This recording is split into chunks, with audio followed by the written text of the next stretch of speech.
Hey guys, welcome back to another video of Tech It Simple.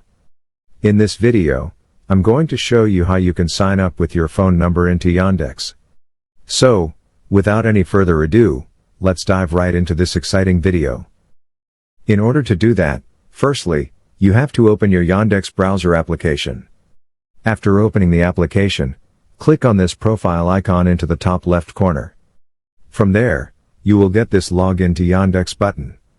Click into that Login to Yandex button, and after doing that, you will get so many options into here. You just simply have to choose this Create ID button in order to proceed. Now, after clicking into there, you just simply have to enter your phone number into this box and click to the next button. After doing that, Yandex will send you a verification code into your phone number, and Yandex will automatically enter the verification code if you have the SIM card into your phone. You will have to set up your name into here and then click to next. And now, after doing that, your account into Yandex will successfully be created. I hope this video was helpful for you.